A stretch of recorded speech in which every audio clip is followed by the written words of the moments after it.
கர்த்தருடைய பரிசுத்தமுள்ள நாமத்திற்கு மகிமை உண்டாவதாக. கர்த்தர் தாமே உங்கள் யாவரையும் தேவனாகிய கர்த்தர் ஆசீர்வதிப்பாராக. இன்றைக்கு உலகத்தில் இந்தியா தேசத்திலும் தமிழ்நாட்டிலும் சென்னையிலும் கிறிஸ்துவ மார்க்கம், கிறிஸ்துவ வாழ்க்கை, பைபிள் உலகத்தில் பரவி கொண்டு போய் கொண்டிருக்கிறது. கிறிஸ்துவ மார்க்கம் தேசத்தில் போய் கொண்டிருக்கிறது. கர்த்தருக்கு ஸ்தோத்திரம். ஆகவே இந்த கிறிஸ்துவ மார்க்கம் என்பது உலகத்தில் கிறிஸ்துவ ஜனங்கள், கிறிஸ்துவ சமுதாயம் இப்படி இருக்காங்க.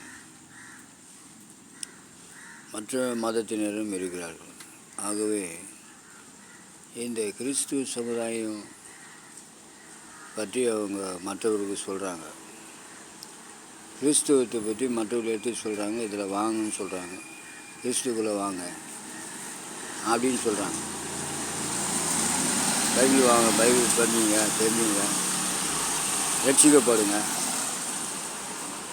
ஆண்டவர் ஏற்றுக்குங்க, ரட்சிக்கப்படுங்க, இப்படிலாம் இருக்குது.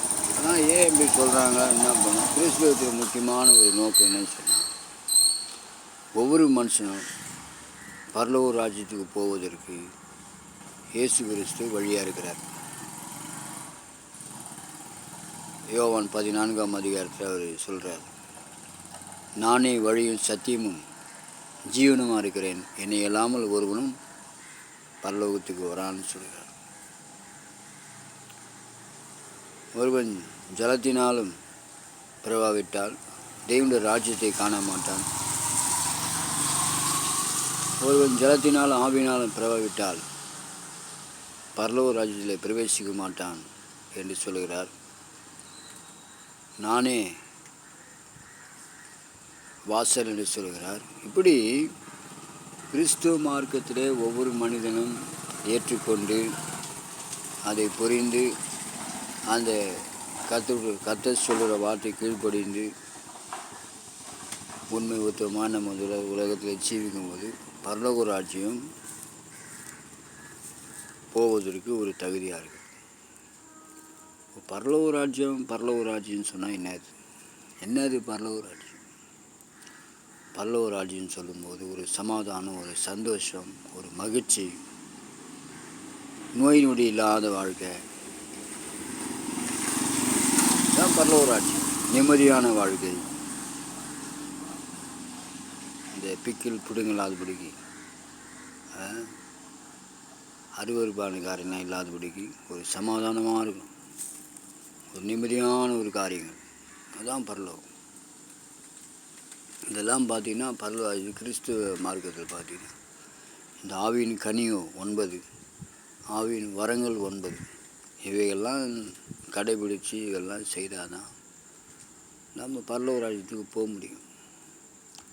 ஆகவே இந்த நாட்களில் கிறிஸ்துவ மக்களுக்கு சொல்லுகிறது, கிறிஸ்துவ சமூகத்தில் வாழக்கூடிய ஒவ்வொரு மக்களுக்கும் சொல்கிறதுன்னு சொல்கிறது, மற்றவர்களுக்கு சொல்லுகிற காரியத்தெல்லாம் கொஞ்சம் நிறுத்தி நம்மை நாமே நிதானித்து அறிந்தால் நாம் நியாயந்தீர்க்கப்படுவோம் என்று ஒரு வசனம். நம்மை ஆராய்ந்து நம்மை பரிசுத்தப்படுத்தி அதிகமாக நம் தேவ சமூகத்தில் காத்திருந்து ஜெபிக்கிறோம். ஒரு மணி நேரம் போய் மீட்டிங்கில் மேடையில் பேசுகிறேன்னு சொன்னால், ஒரு மணி நேரம் மீட்டிங்கில் பேசுகிறேன்னு சொன்னால் குறைஞ்சது ஒரு 5 மணி நேரம் 6 மணி நேரம் நீ ஜெபம் பண்ணணும். அப்போ தான் அந்த பிரசங்கம், அந்த வார்த்தைகள் கிரியை செய்யும். இயேசு நாமத்தில் பிசாசு போனால் பிசாசு போயிடும். நீ கூட்டத்தோடு கூட்டமாக சேர்ந்துங்க, நீயும் சேர்ந்து குமாலம் பண்ணிக்கின்னு, நீயும் மௌலாச்சின்னு, விசுவாசி மக்களை கூட நீயும் மௌலாச்சின்னு பாட்டு பாடின்னு, அவங்க போன பேர் நீயும் போயிட்டாக்கா, அவங்கள மாதிரி நீயும் ஒரு பொண்டாட்டி பிள்ளைகள் வச்சுக்கின்னு, இதனால்தான் நான் கிறிஸ்தவனை பற்றி சொல்கிறேன், அவங்களுக்கு ஊரைய மாற்றுறாங்க. அந்த வார்த்தை வரவே கூடாது. ஆக நாட்களில் கிறிஸ்துவ மக்களை உணர்ந்து கொள்ள வேண்டும். கோபம் வரக்கூடாது, உணரணும். அந்த நாட்களில் தீர்க்கதரிசிகள் தீர்க்கதரிசிகள்லாம் எழுந்து அரசாங்கத்திலே ராஜாவுக்கு நேராக ஆலோசனைலாம் சொன்னாங்க. இன்றைக்கி ஊழியக்காரங்க இந்த ஆலோசனைலாம் கேட்டு நம்ம நல்வழிப்படணும். அதிகமாக இந்த காத்திருந்து ஜெபிக்கணும். தனிப்பட்ட முறையில் ஊழியக்காரங்க அதிகமாக காத்திருந்து ஜெபிக்கணும். 1/2 மணி நேரம் பிரசங்கம் பண்ணுன்னு சொன்னால் 5 மணி நேரம் ஜெபிக்கணும்.